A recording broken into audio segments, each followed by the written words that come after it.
Michael at the foul line. A shot on Elo. Good! The Bulls win it! They win it! Set the Cleveland Cavaliers. Won't go. Rebound Bosch. Back out to Allen. His three-pointer. Bang! Tie game with 5 seconds remaining. C'est avec Yann Bonato. Aïe, aïe, aïe. Qu'est-ce que c'est que ce passe? Vince Carter.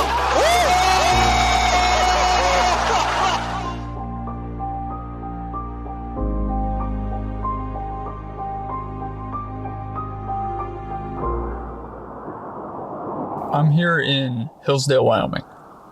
It's not even a town. It's a census-designated place. Population of about 47 people. It's not really the kind of place that you expect much of anything to happen. But as the story goes, this is where basketball history was made. Well, Kenny first developed his jump shot when he was living on the farm in near Hillsdale, Wyoming, in 1934. He was 13 years old then. And his brother just was much taller, was a good basketball player. And Kenny was using the old style of 2 feet on the ground, set shot with 2 hands.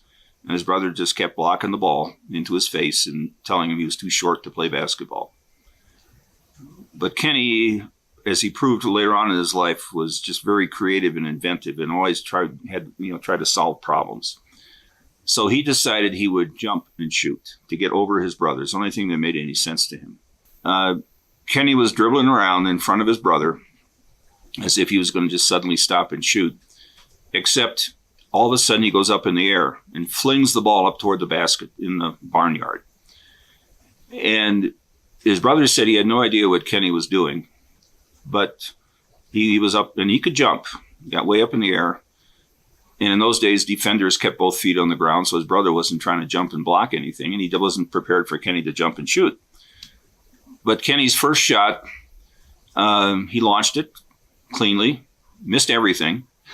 The backboard, the hoop, but his brother said, "That's a pretty good idea you've got there. You should keep working on it." The camera highlights in the world of sports.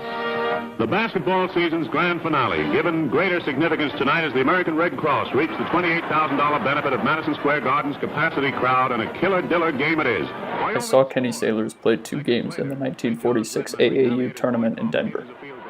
In that tournament, I played for Martin Jewelers of Colorado Springs. In the first game, I didn't know who he was, but his one-handed jump shot amazed me. Then someone told me it was Kenny and about his reputation at the University of Wyoming. I decided to see him in a second game.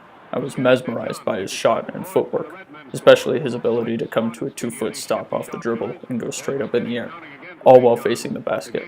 I'd never seen anyone who could do that. That shot changed the game of basketball. Everybody did the flat-footed set shot, and that's what was the norm, and he was just out of the norm, and they didn't think he could be accurate with it. And so there were those who just tried to talk him out of it and just get back to what we all do. And he just thought it was something that made him better, gave him an advantage over everybody else, and he wasn't about to let it go. Then when he went to the pros, the pros tried to talk him out of it, even after he'd had the success in college with it, and it was becoming a revolutionary idea by then.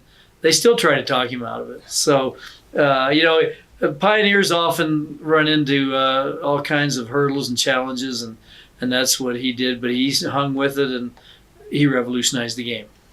The first resistance he ever got from a coach was when he got to the pros. Interestingly enough, he had already proven he was good with it, but this coach, this old-timer coach, didn't want anything to do with this crazy jump shot. His first coach with Cleveland told him, "Forget that shot. It won't go here in professional basketball. I'll teach you how to shoot a good 2-handed set shot. And by the way, don't dribble so much." Well, this was an old-fashioned guy who had started in the 1920s when there were rule limitations on dribbling. You couldn't dribble more than once or twice. The rules were changed. And everybody was shooting this 2-handed set shot. But Kenny told his coach, he said, "Well, coach, if I can't shoot my jump shot and you don't want me to dribble so much, I might as well go home." But then that coach got fired after a short time because Kenny went to the general manager and said, I might as well leave. And the general manager said, well, just wait around a little bit. A couple of weeks later, the coach was gone, new coach. Kenny was able to play the way he wanted to.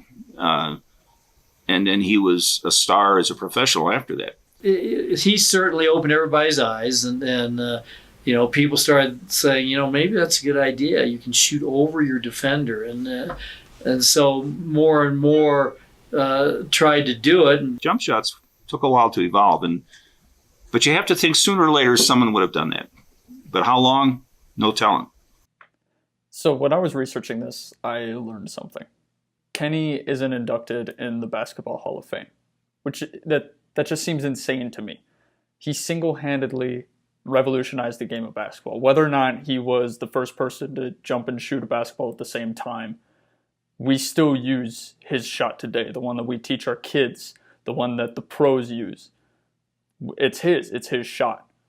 For him not to be recognized by the Hall and by basketball is just insane. It's like not having the guy who invented the forward pass in the Football Hall of Fame. And we've inducted him. We named a trophy after him. But Kenny deserves to be in. Even if it wasn't that big of a deal to him, he still made the game what it is today. And he absolutely deserves to be recognized for that.